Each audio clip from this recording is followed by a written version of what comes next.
muitos médicos não querem e relutam estar na rede social, mas o fato é que eles estão deixando espaço para os outros, né? Uhum, Então tem muitas coisas que são ditas que não são baseadas em evidências, coisas absurdas, né? Coisas absurdas. E se você quer ser visto, lembrado e estar bem posicionado, você tem que estar nas redes sociais coibindo esses profissionais não qualificados, tão bem qualificados, que estão aí dizendo o que eles querem, do jeito que eles querem, para atrair pacientes, né?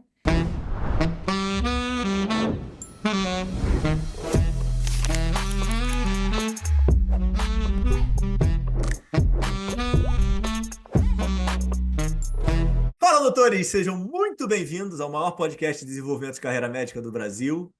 A nossa convidada de hoje une escuta clínica, gestão estratégica e um olhar profundamente humano sobre o cuidado. Referência quando o assunto é transformar a saúde por meio da escuta, fundadora da Nexa Experiência, mentora de médicas, membro da comissão científica do Sobresp, terapeuta ocupacional, psicanalista e voluntária em inúmeros projetos sociais que promovem inclusão e muita dignidade. Exemplos aí que já passaram na vida dela, como Retratos Inclusivos, Eu Tenho um Sonho. Essa mulher vem ajudando instituições a escutarem melhor para cuidarem melhor dos nossos pacientes. Se essa conversa faz e fizer algum sentido para você, não deixe de compartilhar com sua equipe, com seu gestor, com seus alunos. Não deixe de dar o like no episódio, não deixe de se inscrever no canal e espalhar essas ideias de quem cuida também tem e precisa ser cuidado. Fala, grande Miriam, tudo bem? Tudo bem, Ricardo. Antes de tudo, eu quero te agradecer a oportunidade de estar aqui no seu canal. Eu já te acompanho há um bom tempo e gosto demais das conversas, né? Dos bate-papos que você tem aqui com os profissionais. E eu aprendo muito sempre. Parabéns. Eu Continue quero fazendo mais. eu quero começar quebrando nosso gelo, fazendo um agradecimento mil a essa super rainha que está aí à frente de vocês, participando desse episódio, que teve aqui uma baita de uma gentileza de ajudar a minha digníssima filha Valentina num trabalho com uma grandiosidade que só os maiores conseguem ter. Então, Miriam, ó, antes de mais nada, obrigado aí pelo seu carinho, pela sua humildade e desculpa aí pelos pedidos inesperados, tá? E eu falei sobre saúde mental dos médicos, não foi? Não, e ficou maravilhoso. Vou ter que arrumar um jeito aí de botar esse trabalho da Valentina em algum lugar aí pro pessoal ver depois. Miriam, vamos pelo início. Me fala, da onde que você sai? Como é que começa tudo? Que a certeza que eu tenho hoje dos grandes profissionais que passam por aqui, tudo começa pelo início, tudo começa pela formação e pela estruturação. Como é que era a tua família? Da onde você sai? Fala pra gente um pouquinho. Eu sou mineira de Belo Horizonte, sempre morei aqui. Tenho quatro irmãos, tenho dois pais que já não estão aqui mais, né? Mas que me deram muita base, muito suporte. E do meu pai eu herdei a generosidade, o pensamento crítico. E da minha mãe eu herdei a garra, a determinação.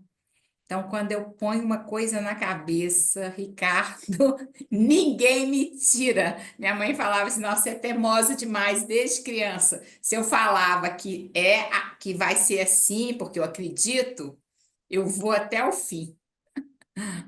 Como é que é a ordem de vocês? São cinco Eu irmãos, sou a então? mais velha. Ah, então Depois, você que puxou, você que criava é. confusão em casa. Não, eu acho que eu era mais ou menos. Eu acho que eu era briguenta. e mais assim, turrona, sabe?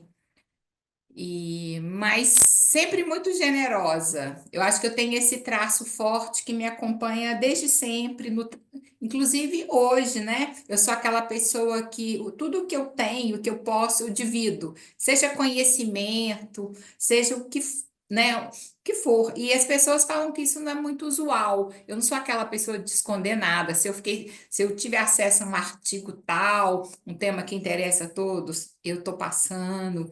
E porque eu penso que quanto mais a gente divide, né, mais coisa boa aparece pra gente. Então, eu gosto de falar sobre esse meu traço que eu, né, eu gosto de ter esse traço aí da generosidade, sabe? Porque eu acredito que é isso que me abriu muitas portas nos momentos, nos perrengues, né? Que eu já empreendi. Na verdade, eu sempre empreendi porque eu sempre tive consultório particular. Eu nunca fui CLT, nunca tive um emprego. E ter uma clínica de psicanálise, né? Não foi fácil. Não é fácil, mas eu dei conta. E como é que é essa transição aí de estudos, Não, então vamos família, para começar. começar o profissional? Pois é, eu me graduei em terapia ocupacional. Quando eu fui fazer faculdade, eu não sabia bem o que eu ia escolher e eu tinha feito, inclusive, o segundo grau numa escola aqui que chama Cefet, que é uma Uhum, instituição federal, uhum. técnico, porque lá tinha também curso de química. Olha só, eu com, sei lá, com 14 anos, eu falei, eu vou fazer um curso técnico. Aí eu cheguei lá, era muito apertado. Eu me dei bem porque essa era química pura e tal. Eu me dei bem porque eu sempre fui esforçada, estudiosa, mas cheguei até a pensar em fazer engenharia, depois eu desisti. E eu fiquei sabendo que existia um curso, né, terapia ocupacional, que trabalhava com pacientes esquizofrênicos. Eu fiquei sabendo que a terapia ocupacional poderia ser usada, aplicada na área né, na psiquiatria. E eu e que usava muito habilidades manuais, jogos. Eu sempre fui essa pessoa com muitas habilidades manuais, desde criança. Eu sou muito criativa, eu desenvolvi muitas habilidades. Eu sou aquela pessoa que cozinha muito bem, tá? Quando você vê a BH, você vai almoçar na minha casa. Cozinho muito bem, aprendi sozinha, com 15 anos, experimentando. Fiz meu primeiro bolo, todo mundo gostou lá na minha casa, meu pai. Depois fiz um pudim e deu tudo certo. E aí, daí para lá foi. É uma coisa, inclusive, que me distrai.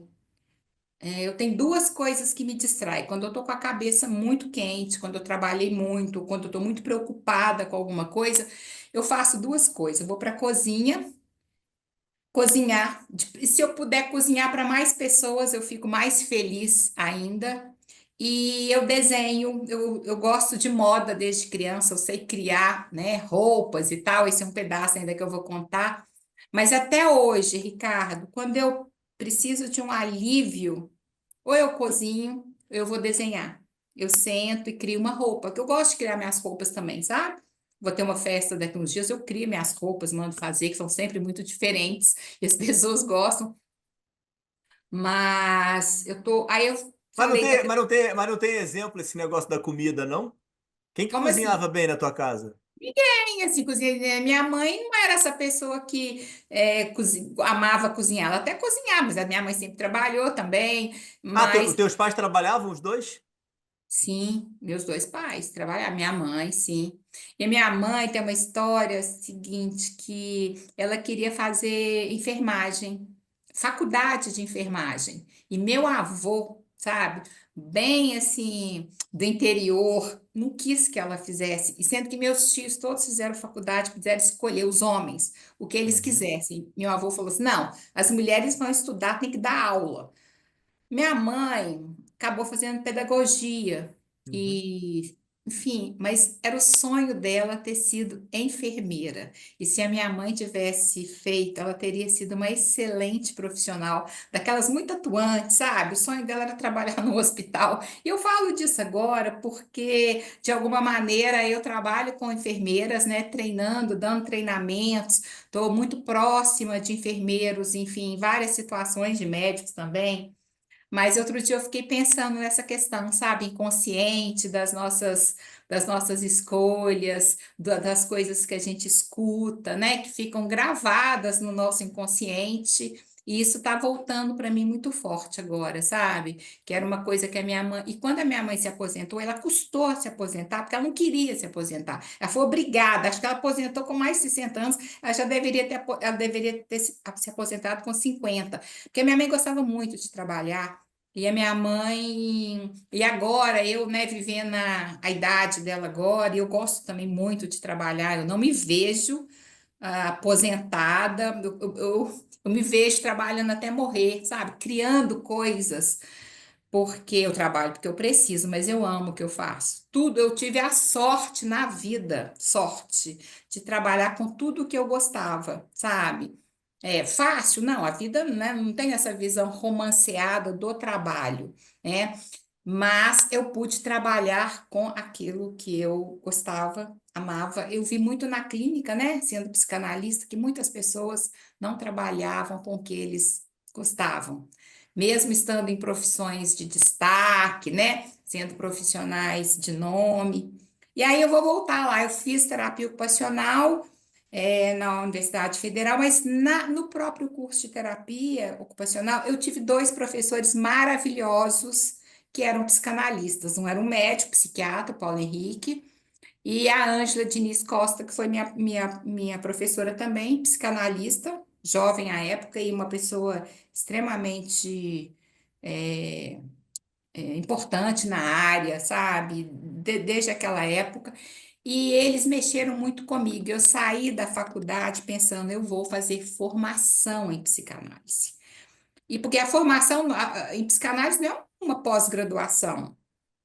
A formação de um psicanalista ela é permanente. O psicanalista ele entra numa instituição psicanalítica e fica ad infinito, né? Eu fiquei 20 anos numa instituição chamada Aleph, Escola de Psicanálise, uma instituição lacaniana mineira, conhecida no Brasil inteiro e conhecida também internacionalmente, porque a nossa formação, ela é uma formação francesa, é, baseado nos princípios de Jacques Lacan, né, e Sigmund Freud, e os dois vieram da medicina. A gente pode conversar sobre isso também, mas eu acho que não vai dar tempo.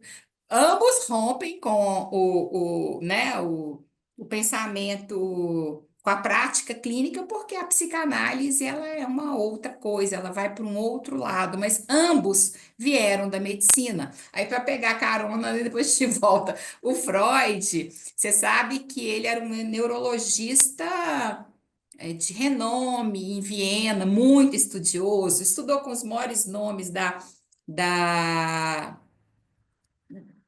das ciências na época, né? E o Freud, escutando as suas pacientes lá com as paralisias, não é? Ele começou a perceber que tinha coisas que não eram, que ele não conseguia responder, que não tinham, que apareciam no corpo, mas a paciente queixava, mas que aquilo ali tinha uma outra origem. Ele começou a investigar e tal. E uma das pacientes que ele atendia, e o Freud atendia muitas princesas, muitas pessoas importantes da época, pessoas que vinham de outros países para tratar com ele. Ele atendendo uma dessas pacientes, que ela é conhecida, o pseudônimo é Ana O, está na literatura psicanalítica, ela começou a falar da vida, começou a falar, fazer uma ligação das dores com a vida, e ele começou a atendê-la, e num determinado momento ela chegou para ele e disse: Olha, as minhas dores cessaram, eu não sinto mais aquela paralisia. E ele começou a ficar atento, e foi essa paciente que trouxe a expressão talking cure, a cura pela palavra. A psicanálise nasce ali, né? O nascedouro da psicanálise é ali no final do século XIX, 1890 e poucos, e dali o Freud começa e com o tempo ele foi se desligando, né? Ele comprou uma briga com a sociedade, uma briga entre aspas, né? Com a sociedade médica da época, ele se afastou, né? Imagina um neurologista eminente, uma pessoa muito estudiosa, ele tinha ido a Paris estudar com Charcot, que era um neurologista também muito, muito, muito conhecido, e aí eu volto lá, eu comecei a estudar, né? Com 23 anos, eu pensei, eu vou fazer formação em psicanálise, mas eu já sabia o que me aguardava, eu sabia que não ia ser fácil. E eu sabia, né? Já tinha estudado que a primeira coisa para você, né, se formar psicanalista é um tripé. A primeira coisa é a análise pessoal. E aquilo ali eu já fiquei pensando, nossa, o que que me aguarda? Porque eu já tinha dentro de mim todos os anseios, todas as angústias, não é? Porque, como Freud diz, para ser um bom psicanalista tem que ser de saída um bom neurótico, né? Sintomático. Eu era aquela pessoa cheia de conflitos, né? Muito angustiada, que tinha questões muito fortes com a existência. E aí fui eu fazer análise e fiz análise muitos anos. Eu fiz 25 anos de análise ininterruptamente, só parava nas férias da analista. Eu tive dois analistas durante esses 25 anos, ou parava nas minhas férias, que a época coincidia, que era janeiro, quando eu tinha os meus filhos, né, crianças, os meus dois filhos, Tomás e Felipe. Eu fui uma mãe muito jovem, me casei no primeiro casamento muito jovem, fiquei casada há 20 anos com esse primeiro marido. Enfim, aí eu comecei devagarzinho a me formar na psicanálise, né? Participei de uma instituição psicanalítica na época, estudava Mas você não muito, cansava, não, Miriam? Peraí, deixa eu te perguntar isso agora, eu tô curioso. Você ficou vinte e cansava, cinco anos ininterrupta cansava fazendo análise? semanalmente. E quando você tem a questão você cansa de, não sei qual é o seu hobby, você cansa de trabalhar, você cansa de fazer o seu podcast aqui. Quando a gente Você quer se muito encontrou algo, naquilo ali? eu precisava, é outra coisa. Eu precisava, né? Eu te falei da minha angústia e existencial Não, e peraí, não, vamos ter que desenvolver isso aqui. Peraí, você precisava, mas precisava você de me tinha essa tratar. percepção hoje Eu, não, hoje para você é claro, pô. Mas na não, época, pô, eu você tinha, eu já precisava me se tratar 2 anos, mulher. Não, eu já numa faculdade de terapia ocupacional, né? Lá as voltas com algumas questões, inclusive com alguns professores, um lá que eu Aham. detestava, ele fazia um terror com as alunas, sabe? Fazia umas práticas em grupo com umas coisas que eu não concordava. Enfim, eu já tinha minhas questões, né? Muito em ebulição, desde o início acho que desde Isso aí você já tá casada, né? eu já estava casada, mas desde criança, eu já era aquela criança, sabe aquela criança que tem um tracinho melancólico? Tracinho. Eu nunca fui uma pessoa melancólica, mas um traço, aquela criança questionadora, que vai fundo nas coisas, que tem questões existenciais, né, muito fortes, né? Angústia com a vida, né? Uhum. Angústia. Qual que é a angústia do ser humano? Qual que você acha que é a grande angústia de todo ser humano, né? São as questões relativas à finitude, à morte. Não essa morte, a morte, amanhã eu, né, adoeci, morri. Não é isso. É sobre a finitude. Essa é a grande questão do ser humano. E a gente se angustia muito, né, independente do que você tenha, né, do que você faça, da sua classe social, da sua idade. A gente se angustia em pensar, né, na Uhum. morte, enfim. Eu precisava de fazer análise, eu fiz porque eu precisava. Muito. Eu tinha muitas angústias e muitas questões, e eu comecei a clinicar mais para frente, né? Não foi imediato, porque eu precisava né? Foram alguns anos depois, tá? Não foi uma coisa imediata, de jeito nenhum. E quando Mas eu foram com comecei. esses professores, Miriam, que Não, você foi esses fazer. professores foram só uma luzinha. Eles não, eu fui. Aí eu, né, procurei, já entendi Mas aonde. foi depois. Eu fui. Primeiro teve a faculdade, aí você tem esse contato com esses professores, e depois Eles você vai buscar. foram. Aí depois eu fui buscar psicanálise, né? Procurei uma psicanálise e comecei a estudar numa instituição psicanalítica lacaniana de, né, de renome aqui de Minas. Essa instituição, ela se dissolveu, que é assim que a gente fala, e dela surgiram duas outras, né? E uma delas eu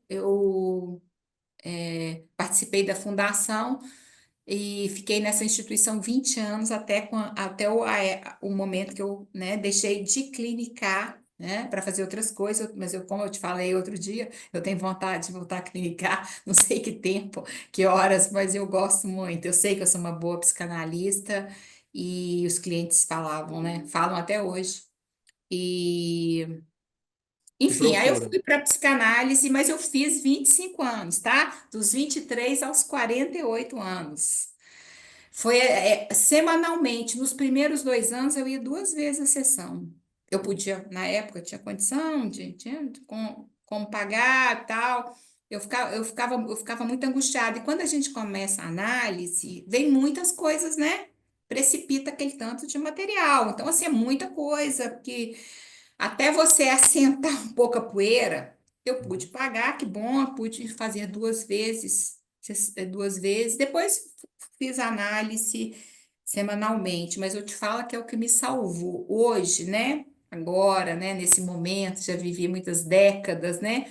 Me preparando aí para viver mais esse outro pedaço da vida aí que não costuma ser fácil, lidar com envelhecimento não é fácil, tem nenhum problema com essa questão, né, de envelhecer, mas eu tô falando desse processo, né, maior que é a gente envelhecer, né?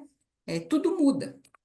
E eu fico pensando assim, outro dia eu estava conversando com uma amiga, que sorte, porque ela também fez psicanálise, que sorte nós tivemos, porque se não tá fácil envelhecer, lidar com essas mudanças, né? Envelhecer, o mundo diferente, tudo diferente, né?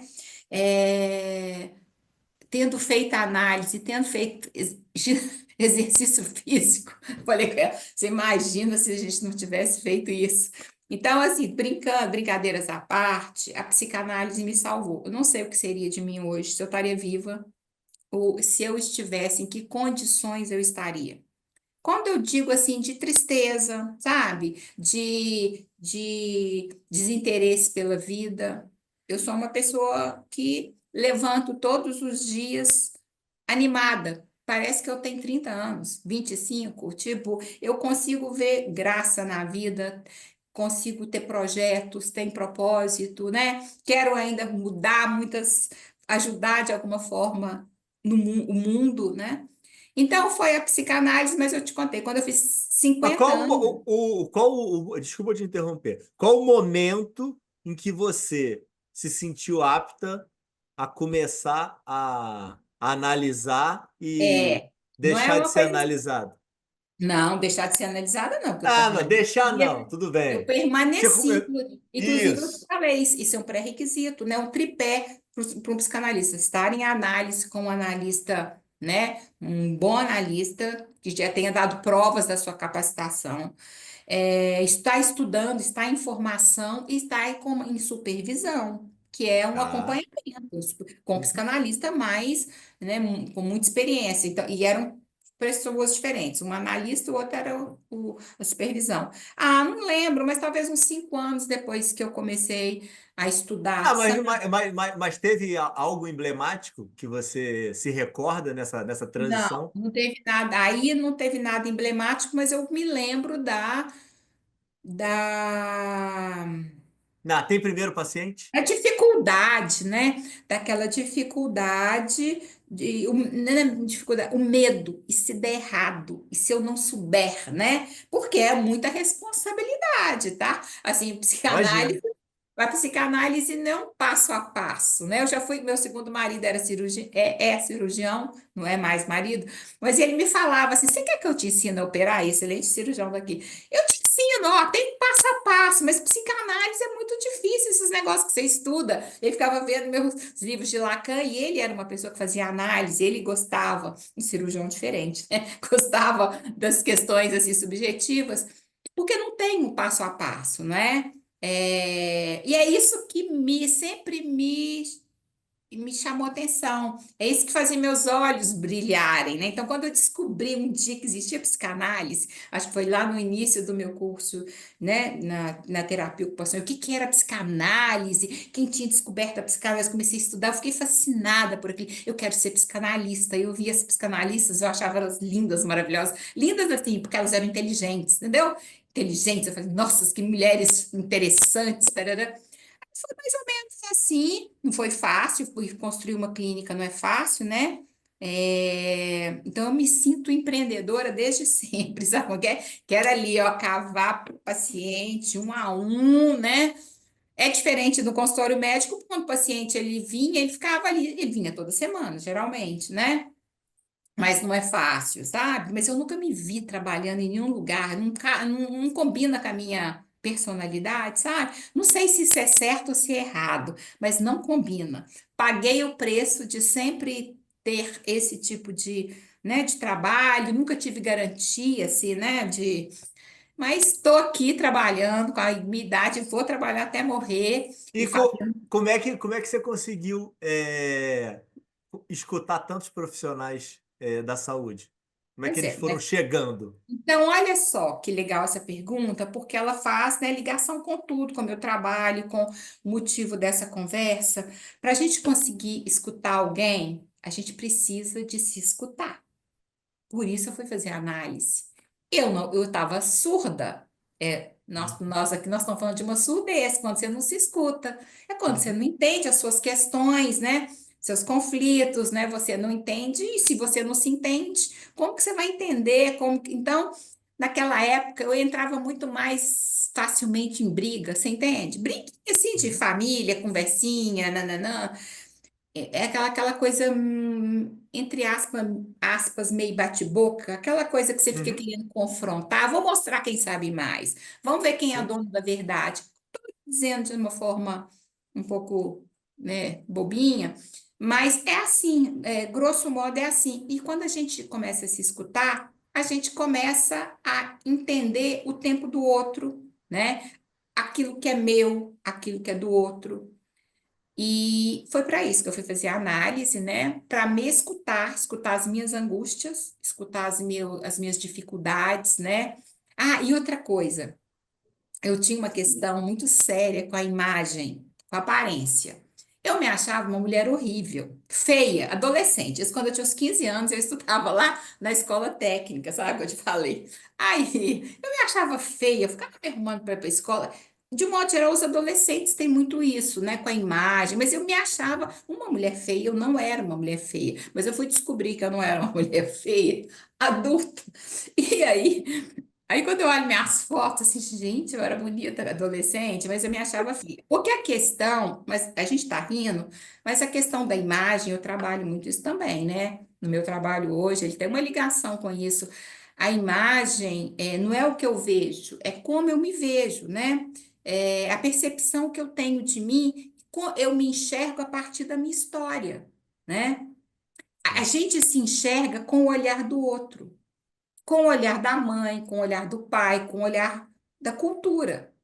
Não estou Uhum, dizendo que a minha mãe uhum, olhava de um jeito para mim ou meu pai, não é raso assim. Claro que tem as questões, né, dos nossos pais inconscientes que nos impactam, mas a forma como eu me via, sabe? Como eu me enxergava uma mulher feia, tinha defeitos de tudo quanto é jeito, sabe? Minhas pernas eram tortas, minhas pernas eram muito brancas, mas eu via só defeito. Aí, quando eu me tornei adulta, eu encontrei uma pessoa que foi meu colega lá de segundo grau, né, de curso técnico. Ele se tornou um engenheiro e ele trabalhava na empresa do meu então marido, né, ex-marido, a época marido. E ele, enfim, Henrique, o nome dele. E ele falou pro meu marido assim, Tomás. Eu tinha uns 26 anos, sei lá, uns 25, não lembro, 24. Ele falou assim: a Miriam era a mulher mais bonita que tinha no colégio, que todo mundo ficava, os meninos faziam fila para ficar observando ela passar no recreio, usava até essa palavra, porque na hora que ela ia lanchar, ela ficava andando toda, assim, de cara fechada, e não olhava para ninguém. Então, quando ele falou isso, naquela época, eu tô rindo aqui, eu achei que aquilo era uma gozação. Isso eu tinha 24 anos, já estava começando a análise. Eu achei que aquilo era uma brincadeira de mau gosto, entendeu? Porque até aquela época eu não me via assim, eu não me via como uma mulher bonita, interessante. Não, eu me via como uma pessoa feia. Eu tinha uma. Então, olha só, nós estamos. Aí eu fui fazer análise. Comecei a me enxergar, me entender, né? Porque essas questões, elas são muito mais complexas. Então, quando a gente fala de corpo, né? Quando a gente fala de corpo, a gente está falando de um corpo marcado pelo outro, marcado pelo olhar de quem cuidou da gente, do pai e da mãe. Por isso que a gente tem algumas questões, né? Você médico, os médicos percebem isso no dia a dia, né? As pessoas enfim, tem uma visão, uma avaliação sobre elas mesmas que não condiz com a realidade, né? Muitas mulheres, pô, eu vou falar de uma coisa que é tão comum, uma mulher que é magra, ela se enxerga gorda. Por exemplo, a anorexia é o caso, né, extremo para dizer que a pessoa, né, o que ela é e o que ela enxerga, e a anorexia é uma patologia, uma doença psiquiátrica, né? Uma doença grave do campo psíquico. Mas então, vou voltar aqui, né? Cliniquei devagarzinho, foi chegando. Ah, e num determinado momento, eu fui convidada para integrar a clínica psíquica de um hospital aqui que como é que eu falo isso? Não existia o hospital, foi inaugurado um hospital novo, Uhum, uhum. Hospital Life Center, isso foi em 2001. Aí entrei, eu fui integrar a clínica psíquica com mais um psiquiatra e um outro psicanalista e uma psicóloga. E esse hospital, um hospital muito bonito, ao lado de uma torre, e meu consultório era lá, era junto, foi construído junto. É um prédio muito bonito aqui, chama Life Center, lá que foi meu consultório a vida inteira. E lá no hospital, eu com essa conversa da psicanálise, não, tinha uns intervalinhos, ia para o hospital, cafezinho, conhecia muitos médicos, tinha uma sala lá, a gente conversava. E com isso, eu comecei a receber mais pacientes no meu consultório, né? Mais pacientes.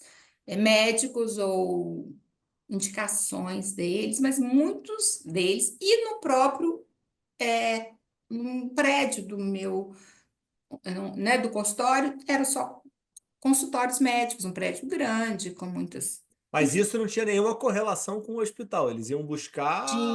Tinha correlação, porque eles me conheciam dentro do hospital. Eu não era funcionária do Não, mas hospital. eu digo, não tinha uma Não, estruturação do hospital para indicar que fosse não, procurar. não. Eles me procuravam quando eu abria a Entendi. boca para falar, que eu acho que eles viam que eu tinha um saber que era esse do inconsciente, da psicanálise. E antes disso, eu já tinha trabalhado num hospital menor aqui em Belo Horizonte. E fiquei lá pouco tempo e, na verdade, eu atendia mais na parte de não ambulatório, ia lá uma vez, uma tarde só por semana, e o diretor clínico desse hospital, que era um neurocirurgião, ele foi me procurar para fazer análise. E de vez em quando agora eu encontro com ele agora por uma outra questão, uma outra coisa que é o trabalho, né? E aí foram muitos anos clinicando e muitos anos muito investida na psicanálise, estudos demais. Eu viajava muito para o Rio, para congresso, porque aí no Rio tem uma escola lacaniana muito que eu admiro demais, fiz muito da minha formação lá, que chama Escola Letra Freudiana. Grandes psicanalistas são dessa escola, com os quais eu estudei muito tempo, participava dos eventos, congressos e tal. Então, eu adorava, porque ia ao Rio para participar dos eventos. Vocês têm boa conexão ou é uma guerra psicanalista, psicólogo, psiquiatra? Não, Como é guerra que. não, mas é diferente, né? Inclusive, tem gente que acha que psicanálise é uma linha da psicologia, não é nada disso. A psicanálise, ela é independente, a psicanálise, ela tem na premissa dela que há o inconsciente. Então, tem a consciência, mas também tem o inconsciente. A gente não domina todos os nossos atos. Prova disso? A gente não sonha, a gente não tem sonhos que são tão assim descabidos. Você pensa, mas como que eu podia sonhar com essa pessoa Uhum, naquele lugar? Tem nada a ver. Tem uma mensagem, o sonho. O sonho é uma uhum, prova de que o inconsciente nos habita. Outra prova de que quando a gente tem atos falhos, quando a gente tem uns lapsos de memória, você pensa, "Gente, como é que eu esqueci o nome do Ricardo? Eu vejo o uhum, Ricardo todo o sistema, como é que, sabe aquele branco que te dá, ou quando você troca, né? Eu vou falar Ricardo e falo João. Eu falei, "Gente, o que que eu falei, João? Tem alguma conexão inconsciente que me, ao olhar para você, eu pensei no João. Então, são questões que, quando a gente vai fazendo análise, é muito interessante, né? São coisas, enfim. Ah, então são campos distintos. Não tem, pelo Mas menos na eles minha, conseguem ser complementares? são diferentes, né? Não sei, por exemplo, o psiquiatra que, né, que medica, eu falo que medica porque eu tenho vários colegas, né?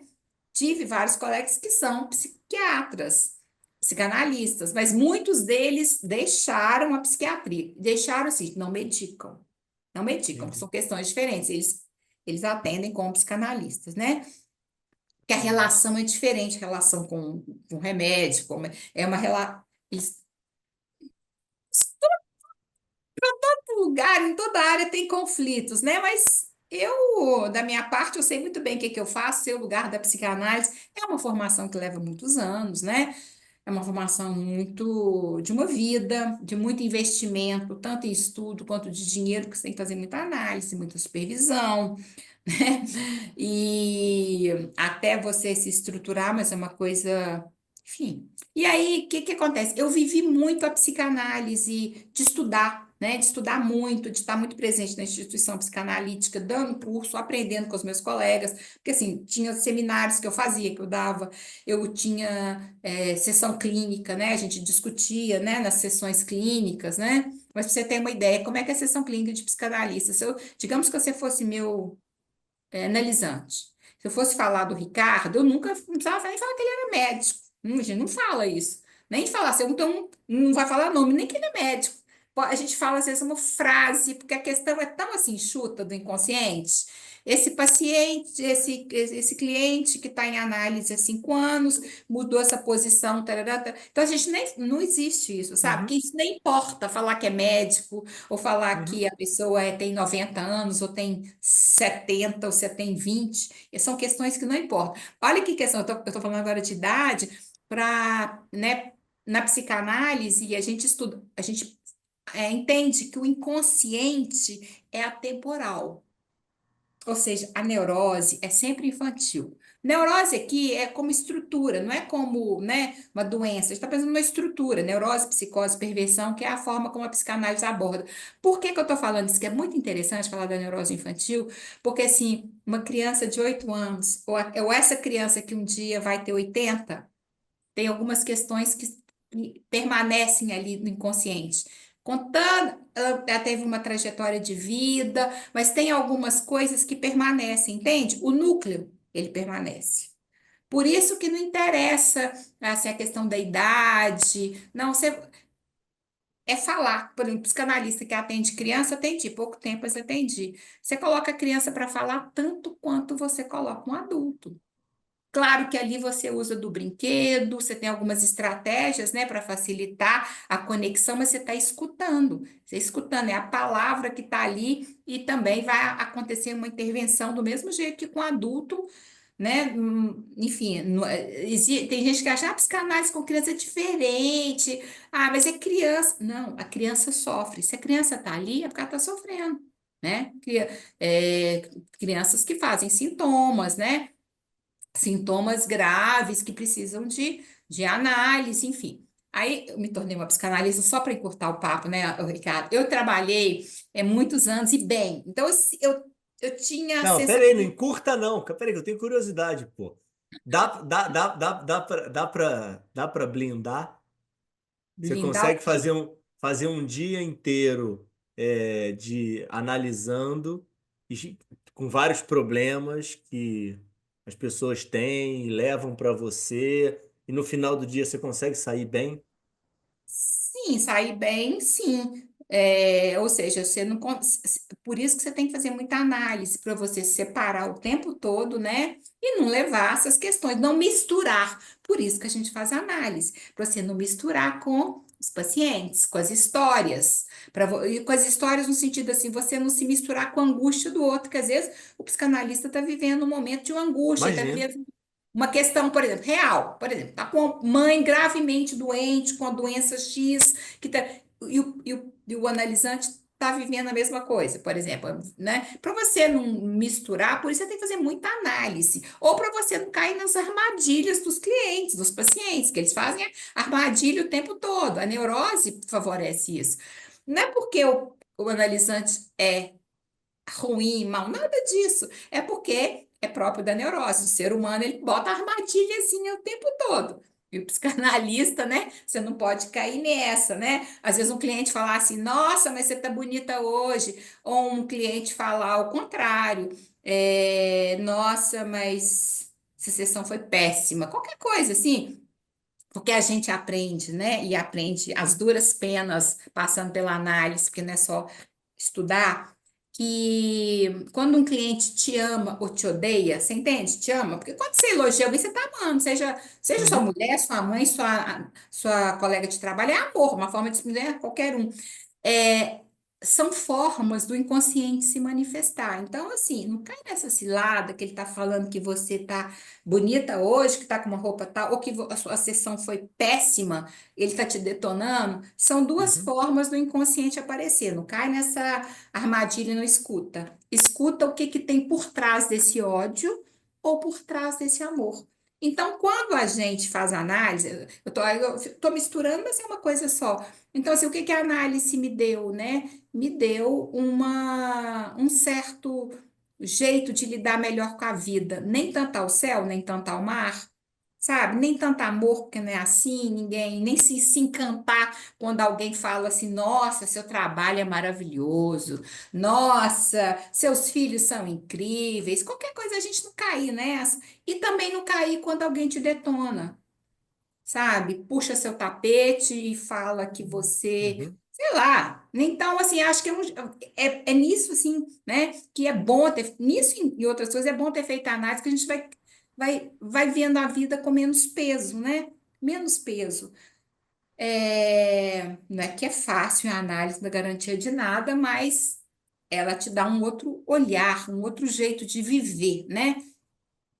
Talvez porque ela te coloque tão diante de uma vulnerabilidade, das suas vulnerabilidades, que você começa a achar a vida até mais bonita, sabia? Eu penso muito nisso, sabe? Que tantas coisas que eu já tive, né, gloriosas, digamos assim, e tantas perdas que eu tive na vida, me fazem, eu consigo achar beleza e coisa boa naquela coisa bem simples, bem prosaica. Eu falei, gente, como é que eu posso estar achando bom uma coisa? Outro dia eu estava pensando, gente, como é que eu posso estar? Porque é isso, né? Porque não é um título que vai te dar, né? Ou uma casa maravilhosa, não é isso, né? Que vai te fazer enxergar a vida boa, né? Tipo assim, a vida vale a pena, né? E eu fico pensando nisso, assim, gente, como é que eu posso estar tão animada com a vida, tão, ter tantos sonhos, né? Ter propósito, ter vontade de ajudar, de fazer a diferença. Mas então, a gente faz análise para não se misturar, mas não significa que de vez em quando você não saia do trilho, né? E você pensa, nossa, fui fisgada nisso, né? Porque a ideia é você não ser fisgada, você tá ali como uma, né, um anteparo, mas para o cliente poder trazer todas as questões dele inconscientes, né? Eu falei, isso acontece com todo mundo. Aí a gente respira fundo, tenta entender onde é que a coisa pegou, né? Porque não pode pegar, né? Se a pega, eu atrapalho a análise do meu cliente, né? Ele está ali confiando a vida, as questões, está me pagando, né? E às vezes não é barato, eu não posso, né? Responsabilidade. Então, ter um psicanalista, né? Quando a gente ainda precisa, teve uma época que eu parei de precisar, mas depois de 25 anos, né? E aí foi Quem isso. fala isso? Quem falou isso? Você ou ele? O quê? Ele Que o você quê? parou de precisar? Quem que determina isso? Pois é, eu, junto com o analista. Eu, olha, por isso. Às vezes o analista te segura na hora, ainda, mas e foi uma decisão certeira, realmente. E olha que depois da saída ainda tive uns reveses, que aí, né, que não tem a ver nada com consultório, coisas, né, que aí eu fui Sim, fazer lógico. outra coisa. Então, para quem está me escutando aí, eu até pensei, por volta de 50 anos, eu falei assim, "Gente, eu não quero clinicar a vida toda. E eu vou fazer uma outra coisa. Então, eu decidi deixar a clínica e decidi não por fracasso, não por insucesso, não porque eu não gostasse. Eu estava deixando ela no auge. Foi até uma coisa bem corajosa da minha parte, né? Mas era ali que era a hora, sabe? Era assim, era porque eu estava bem, assim, porque eu estava, né, no meu auge, no auge no sentido assim de ter estava com a sensação de dever cumprido, sabe? Quando eu via minha trajetória, eu me orgulhava do que eu tinha feito com muitas dificuldades. Eu nunca fui a mais inteligente, nunca fui. Eu sempre fui aquela aluna boa, esforçada. Nunca fui aquela the best, nunca fui. E eu estava com colegas que eram extremamente cultos, não era só inteligente, culto. Eu tinha colega que falava alemão, que falava. Tinha um colega que falava grego, pra você ter ideia, do Rio, tá? Não, era cultura, gente, assim. Mas eu era aquela pessoa muito determinada, sabe? E eu acho que isso me diferenciou dos muito em alguma outra coisa. Porque eu era assim, muito esforçada, determinada. Meus trabalhos sempre eram escolhidos para os congressos, para apresentar. Eu tive muitos trabalhos publicados, muito mais que muitos psicanalistas. E eu era convidada para algumas rodas, entre aspas, mais íntimas, de poucos, sabe como é que é? Eu era, porque eu acho que as pessoas percebiam o tanto que eu era uma pessoa envolvida com a causa freudiana, porque é uma causa, né? Do mesmo Uhum. hoje que eu tenho a causa da experiência do paciente, né? E você sabe dela, mas eu era muito envolvida com a causa freudiana. Eu tive à frente do Movimento Mineiro de Psicanálise aqui, há várias coisas, enfim. Mas eu acho isso legal. Então, quando você me pergunta assim, quando você lembra assim de alguma coisa da sua trajetória, não uma coisa específica, mas eu lembro desse sentimento. Eu falei, Miriam, você é danadinha, hein? Como é que você conseguiu estar em tal lugar com aquelas pessoas? Coisas que muitas pessoas dariam a vida para estar naquele, entendeu? Naquele grupinho ali, naquele métier. E eu não era aquelas pessoas, mas eu era convidada, entende? Para a roda. Eu não era aquela, não era. Mas eu me valorizo muito quando eu lembro disso, sabe? Eu falei, foi muita luta, muita batalha, né? Porque batalha, psicanálise não fala para mim, não é para todo mundo. É muita luta, assim, até você aprender, sabe? Quando eu li os livros de Lacan, não sei se você já leu alguma coisa de Lacan, né? Parece que ele escreve Nunca li. de trás para frente, é muito complexo o pensamento dele. Lacan era um psiquiatra, né? Um psicanalista, um dos maiores intelectuais que o mundo já conheceu. Lacan dominava filosofia, artes, lógica, matemática. A gente estudava a topologia do inconsciente a partir da lógica matemática que ele refutava, que ele criava a teoria dele. Então, ele era um cara assim muito intelectual. E eu comecei a estudar, e ele tinha um jeito de escrever, né? A escrita dele é uma escrita, muita gente fala que que não dá para entender de jeito nenhum. E eu falei, gente, não estou entendendo nada. Estudava, e devagarzinho uma coisa foi entrando na minha cabeça. Uma hora era uma palavrinha, uma hora era uma frase, depois estudava, não entendia nada. Aí todo mundo falou, vai que é assim mesmo, uma hora você vai entender. E foi assim, né? Eu não desisti. E o que eu tenho a dizer é que a psicanálise me ajudou muito, né? A minha análise, né? Eu atendi, fiz um bom trabalho, eu acredito, mas a análise me mudou, me ajudou, né? Então, assim, se quem estiver assistindo aqui, estiver pensando em fazer alguma, né, alguma terapia, estiver precisando de cuidar da saúde mental, eu indico a psicanálise. É, Foi o maior investimento que eu fiz na minha vida, Ricardo. Se você pensar assim, qual foi o investimento que você fez de dinheiro, de qualquer coisa, foi a psicanálise, porque eu penso uma coisa, eu sempre pensei uma coisa, eu falei, nisso sempre tinha uma cabeça boa, eu sempre fui meia, né, maluquinha, meio doidinha para umas coisas, né? Acho que psicanalista é meio doido mesmo, mas uma coisa eu tinha certa quando eu era nova, tem que ser doido para dar conta de lidar com essas questões, com as suas próprias questões, ainda tá disponível ali para escutar do outro aquilo que ninguém sabe, né? O psicanalista sabe, ninguém sabe, nunca da vida da pessoa. É, Eu pensava uma coisa quando era jovem. Eu pensava assim, eu posso perder tudo na minha vida, mas eu não posso perder nem o meu nome, né? Porque o que a gente tem na vida é o nome. Que você se reconstrói. Mas se você perde. E não posso perder minha saúde. Olha como é que nisso eu Uhum. era boa. Com 23 anos, eu vou começar a fazer ginástica. Vou fazer exercício físico. Comecei a fazer exercício físico assim. É rotina na minha vida, faço musculação. E agora eu descobri, né? Então, os médicos falando que musculação é, é bom mesmo para te ajudar no envelhecimento, né? Eu já ouvi falar até que previne Alzheimer, não sei, coisa Sim, sim, sim, assim, sim. né? Então,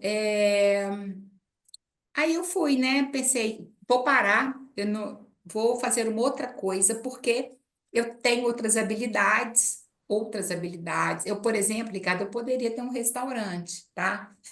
Porque eu gosto da cozinha, eu sei cozinhar e eu tendo, se eu tivesse um restaurante, eu ia aprender novas coisas, mas eu gosto. Eu tenho uma relação muito próxima com a cozinha e com a moda, né?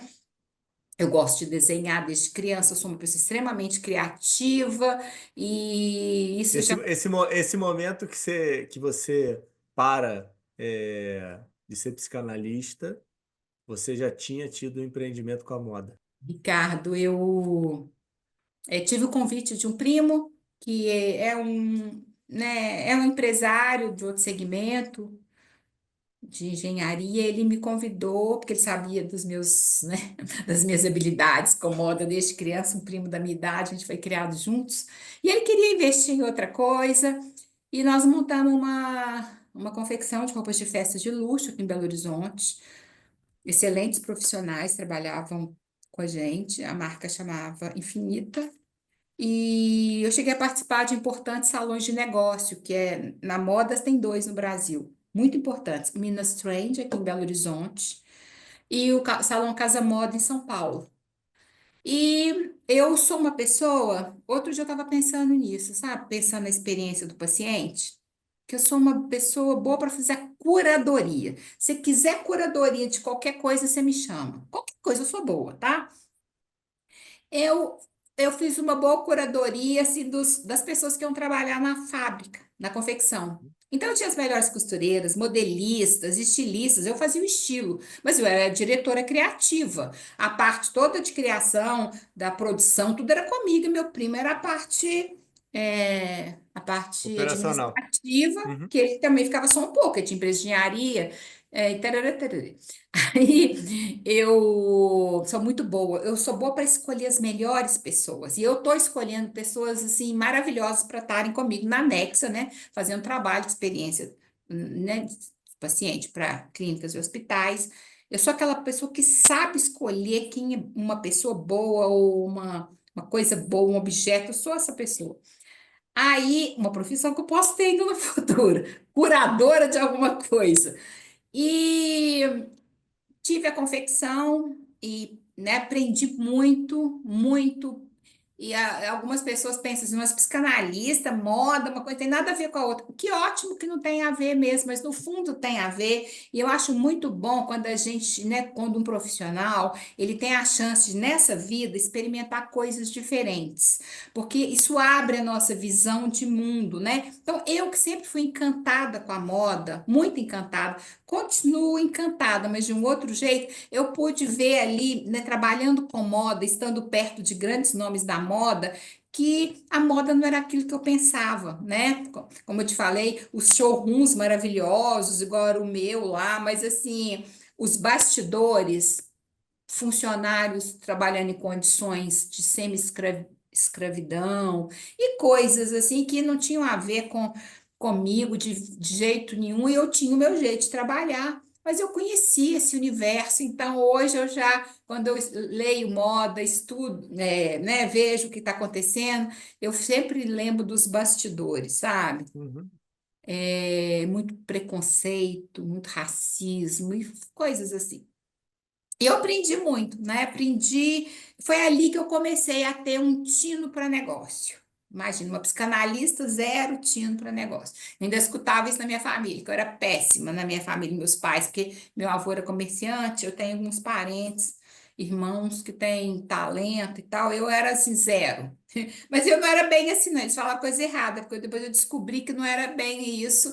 E ali comecei a ter desenvolver essa veia empreendedora, né? Aprendi sobre marketing, porque nós tínhamos bons consultores, sabe? Consultores, porque eu cheguei assim, né? Caí de paraquedas e eu tive gente boa do meu lado me sustentando, e aí eu estudava muito, eu aprendia. E quando nós decidimos fechar a fábrica, eu acho que foi bom também, foi uma época e né, a gente achou melhor. Eu achei foi bom, sabe? Porque eu trabalhava demais. Eu sempre trabalhei muito, mas ali eu trabalhava sob pressão. Você não tem ideia o que uhum, é trabalhar sob pressão, coleção, roupas caríssimas para produto, era um produto caro para lojas, né? Lojas. São lojas super diferenciadas nesse Brasil, mas assim, a cobrança era muito grande, não podia ter né, um pontinho assim, que você só enxergava ao microscópio, mas era uma coisa muito complicada. E eu fazia o meu melhor, mas aquilo, né, aquilo me exigia demais. Eu trabalhava de 8 às 8, que antes eu fazia exercício físico, né? Sempre deixei de oito às 20 ainda levava trabalho para casa, porque quando né, eu ia ver e-mail de novo. Eu tava demais, Ricardo. Era assim, e a época que tinha coleção, quando tinha que criar coleção, assim, era um mês trabalhando assim de madrugada, depois ia para as feiras de moda. É muito. Nossa, eu vou te contar, ainda bem, porque eu pude trabalhar com o que eu tinha vontade, desejo, vi como é que é e tchau para nunca mais, sabe como é que é? Uma coisa que eu sei que eu não vou fazer nunca mais. E daí eu fui trabalhar com uma consultoria de imagem, que era uma coisa que eu também já tinha aquele talento de criança, que eu ajudava as pessoas a comunicar a imagem dela com roupas. Eu sempre tive esse visual muito desenvolvido, estético, esse senso estético muito apurado. E aí eu fui trabalhar porque eu sabia, não vou voltar a clinicar. Naquele momento eu queria continuar com aquela área da imagem e tive uns clientes que eram empreendedores, tive cliente médico, médica, mas assim, como outros eram empreendedores, e eu dava um curso para as consultoras de imagem no Brasil. Eu criei um método, chama Método Interno Estilo, tudo baseado na minha experiência psicanalítica para as consultoras de imagem, estilo, de moda do Brasil entenderem a cliente de uma forma humana. Aprender a escutar a cliente, entender que imagem vai muito além da aparência, que as clientes têm questões com a imagem, eu não tive as minhas. Por aí, um método bem bacana, sabe? E nesse meio do caminho eu conheci uma médica, Ariane Leite, uma médica do Rio, que tinha tido um burnout. Eu falo isso porque ela fala isso para todo mundo, então não é nada assim. E ela diminuiu o tempo dela trabalhando com medicina, porque ela ficou realmente num esgotamento muito grande. E ela foi procurar outras coisas. Nesse meio do caminho, ela conheceu a consultoria de imagem, ela já tinha feito vários cursos no Brasil, inclusive fora também. E ela fez meu curso. Ela fez esse curso e ela gostou demais e ela falou para mim, ao final do curso, um curso de 24 horas, que era um dos melhores cursos que ela tinha feito na vida. Nem era da área de imagem. Na vida, eu fiquei muito surpresa com aquilo. Gostei muito, né? Porque era um feedback totalmente diferente. Eu tinha feedbacks das coisas que eu fazia dos psicanalistas, né? Uhum. Ou dos pacientes, mas era aquele universo muito pequeno, né? O psicanalista tem pouco paciente, porque ele vai uma vez por semana. Então, assim, você tem 30 pacientes, é isso que fica com eles, eles vão toda semana. Aí, isso me deu um ânimo, que eu pensei, nossa, ela tá falando uma coisa que eu nunca pensei que podia estar fazendo diferença na vida de um profissional que não é, né, enfim, que de outra área. E o que eu ensinava naquele curso não era nada mais, nada menos que a base da escuta da psicanálise, guardadas as devidas diferenças, mas tinha um miolinho ali, um núcleozinho que eu conseguia ensinar bem ensinado e as pessoas gostavam, as alunas gostavam demais. Eu tenho feedbacks maravilhosos das minhas alunas, eu estava até lendo, eu falei, isso podia ter ser falado por qualquer um. Você me escutou, você me ensinou a escutar, né? Eu aprendi a me escutar e escutar a cliente, é uma coisa bem interessante, bem legal. Você mudou minha vida, pererê, coisas assim.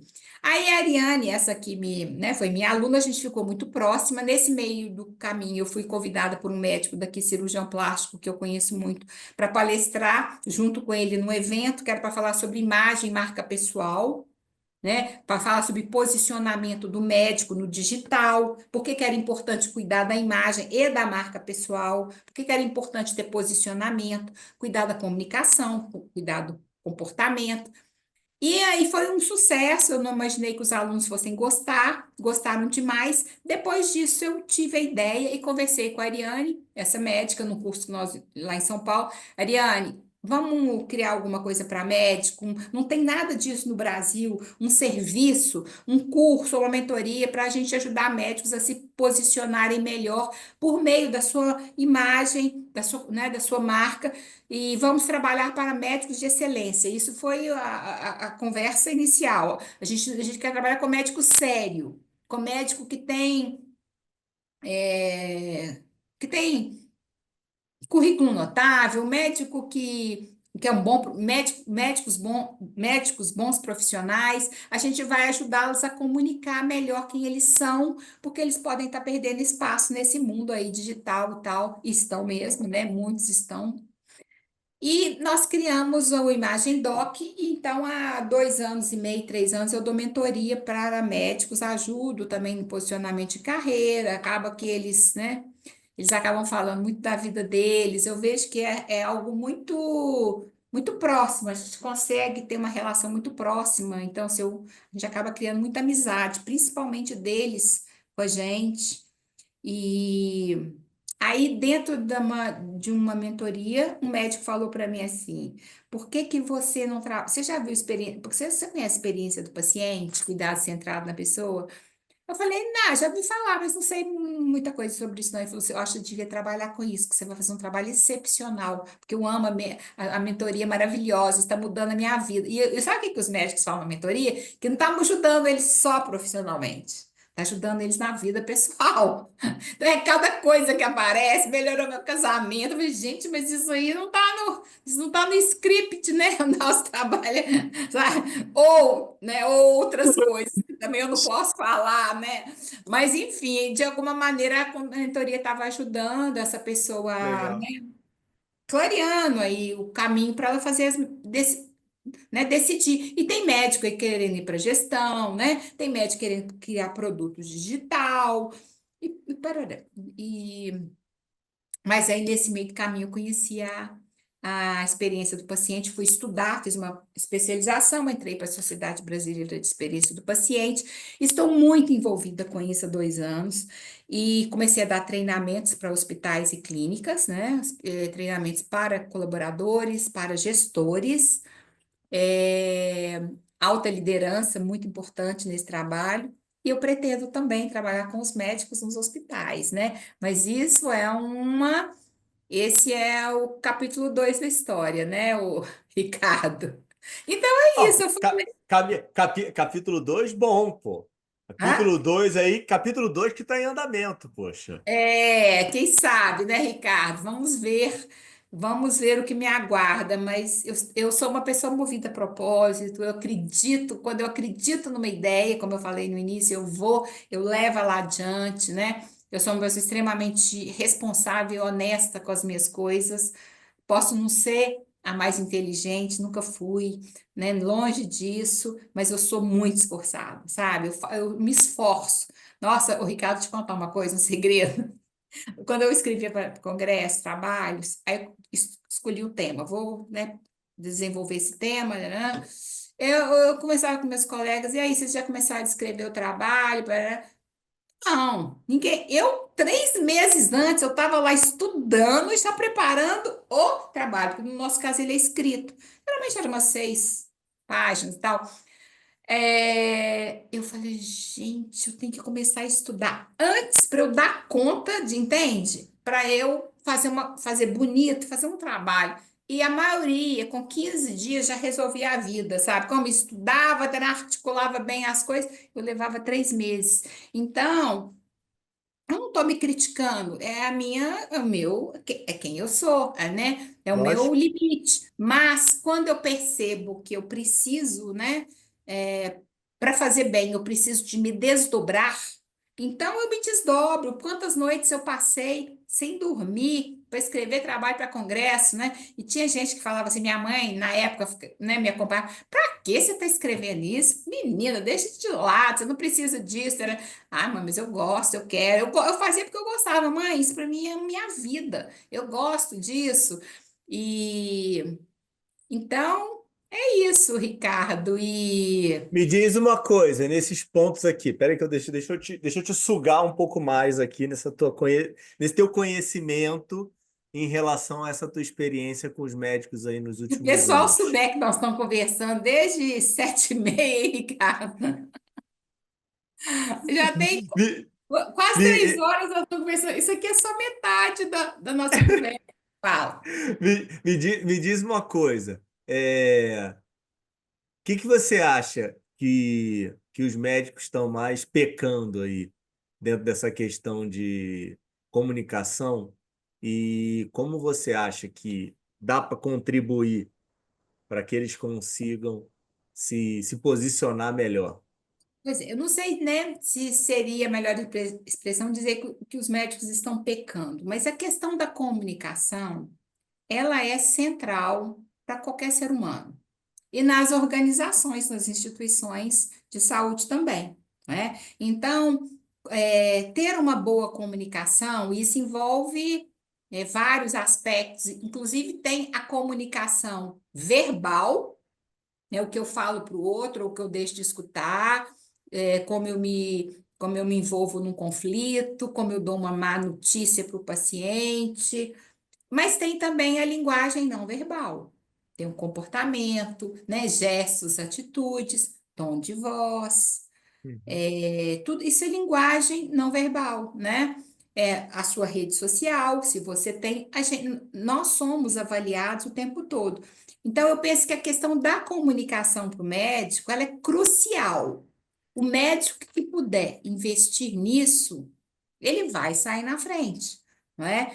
É, por vários motivos, né? A rede social que chegou aí para ficar, não tem volta atrás, redes sociais, né? Para quem tem consultório, estar no Instagram funciona muito bem. Ou se você é um médico gestor, estar no LinkedIn. é, Mas eu penso que a comunicação é o grande problema em qualquer organização. Hoje mesmo eu estava conversando com uma pessoa que eu conheço, que é de uma outra área, de um outro mercado, que está inserido dentro de uma organização, um consultor, da Ernest Young, e ele esse consultor, por acaso, é meu filho. Ele é sócio lá. Eu estava conversando com ele no horário de almoço, e ele estava falando sobre essa questão, né, da comunicação, de treinamentos um treinamento que eles fizeram recentemente, enfim, essa é uma coisa recorrente, né, em qualquer organização entre nós, seres humanos. Então, se tem uma coisa que eu penso que vai diferenciar o médico daqui para frente, em tempos de IA, né, é a comunicação. Ter uma boa comunicação com o paciente, ter uma boa comunicação com a equipe, com os colegas, né, porque uma boa comunicação gera uma boa relação médico-paciente. Você sabia, Ricardo, que tem um dado, tem pesquisas que dizem, eu já li uma do British Journal of Medicine, dizendo que os pacientes são interrompidos pelos médicos em até 18 segundos. Tem pesquisas que falam que é menos, 11. Ou seja, você começou a falar, doutor Ricardo, estou sentindo uma dor do lado direito, começou domingo, mas eu fui para uma festa e aí eu comi no seu. Você já me interrompeu. Porque não é só isso não é só esse dado objetivo. Aí eu vou te contar que na festa meu namorado brigou comigo e até acabou o namoro e não sei o quê, porque as coisas estão ligadas, né? Aquilo que aparece no corpo, de um modo geral, ela nasceu em outro lugar, né? O corpo é só uma representação de um mal-estar. Tanto é que em momentos de dificuldade na vida, né, quando a gente está mais agitado, mais deprimido, mais frustrado, com medo de alguma coisa, a gente sempre sente pior. Assim, a gente sempre tem, né, uma dor aqui, um mal-estar ali. Quando a gente está bem, a gente não tem nada, né? A gente não tem nada. E então é muito importante o médico se voltar para essas questões, sobretudo agora, né? Sobretudo agora em tempos de IA, né? Mas toda a comunicação, não só a comunicação verbal, mas a comunicação não verbal. Isso é muito importante. Nós somos lidos e observados o tempo todo, somos julgados, né? É uma questão cultural. Então, o paciente bate o olho no médico e ele infere uma série de coisas que muitas vezes não tem absolutamente nada a ver. E eu observo que atualmente médicos muito qualificados, médicos de excelência, estão perdendo espaço, porque vários chegam para a gente na mentoria dizendo que caiu o movimento no consultório, né? Eles estão perdendo espaço para médicos menos qualificados que sabem trabalhar a sua imagem, sabem trabalhar a rede social, né? Se o que que essas pessoas fazem lá, eu não sei, né? Mas eu sei que essas pessoas estão atraindo pacientes. Então, por que não o médico bem, né? O médico bem qualificado, o médico de excelência, por que que ele não está ali mostrando os diferenciais dele? Porque eu vejo que tem muitos médicos não querem e relutam estar na rede social, mas fato é que eles estão deixando espaço para os outros, né? Uhum. Então tem muitas coisas que são ditas que não são baseadas em evidências, coisas absurdas, né? Coisas absurdas. E se você quer ser visto, lembrado e estar bem posicionado, você tem que estar nas redes sociais coibindo esses profissionais não qualificados, tão bem qualificados, que estão aí dizendo o que eles querem, do jeito que eles querem, para atrair pacientes, né? Você fez um desfecho maravilhoso pro nosso episódio, mas tem nosso ping-pong ainda para conversar, pô. Dava para ter Ping-pong. acabado aqui, maravilhoso aqui, entendeu? Com essa tua fala ficou uma mensagem emblemática para virar corte, obviamente, pô. Olha aqui, vamos nós. Palavra que define o que é cuidar para você. Escuta, Boa. Erro comum na saúde que ainda continua te incomodando. falta de escuta. Livro que nós, profissionais de saúde, deveríamos ler e que, de alguma forma, mexeu com a tua vida. Eu não sei se profissionais deveriam ler, mas um livro que me marcou muito é 100 Anos de Solidão. Eu acho que eu vou sugerir livros não exatamente para a área de saúde, para qualquer ser humano. Ótimo. Maravilhoso. Momento marcante da sua carreira, você já falou, que você nunca vai esquecer. Eu espero que eu tenha outros momentos marcantes agora, da agora para frente, né, Ricardo? E a que eu mais gosto. Se pudesse escrever uma frase na porta da entrada de todo hospital, clínica ou consultório, que frase, que mensagem que seria essa? Eu escreveria uma frase do Goethe: falar é uma necessidade, escutar é uma arte. Caramba, arrasou, hein? Acabou, Ricardo, acabou em grandíssimo estilo, hein? Arrasou, hein? Miriam, onde é que o pessoal te acha? Redes? onde me acha? No LinkedIn, Nexa Experiência, o meu, Miriam Lima, e o meu Instagram, que é Nexa Experiência. Por Maravilha, enquanto, Miriam. eu tenho um site, Então www.nexa, fale, pô. Botar no meu bio aqui. site, É, www. Ah, nexaexperiência.com.br. Lá já tem vários artigos legais, mas tem também o outro site, que é o do Imagem Doc, que é esse que eu falo de posicionamento de imagem e marca, que é imagendoc.com.br, que é onde eu tenho um trabalho junto com a Ariane, médica, tá bom. Ariane Leite. Legal. E aí, Miriam, Ricardo? Miriam, amei. Muitíssimo obrigado aí pela sua elevada contribuição, trazendo aí sua jornada. Espero que de alguma forma a gente tenha conseguido conectar com os colegas, que você tenha conseguido passar para ele o poder hoje que você está trazendo para melhoria do ecossistema de saúde, com toda essa tua jornada, todos os seus aprendizados, suas diferentes áreas que você conseguiu conectar numa pessoa única. E de verdade, obrigado aí pela tua participação. Faz aí tuas considerações finais. Obrigada, Ricardo. Eu espero voltar aqui um outro dia para falar de um outro assunto e te desejo muito sucesso. Fala Doutores é incrível. E depois eu fiquei pensando que eu acho que eu vou te imitar e vou criar o Escuta Doutores. Tô brincando, Ricardo. É um nome legal. É um nome legal e isso é uma coisa que eu falo para todo mundo. É, tem espaço para todo mundo. Eu acho que dá para fazer. E a gente precisa de boas iniciativas e pessoas que querem de verdade mudar o sistema.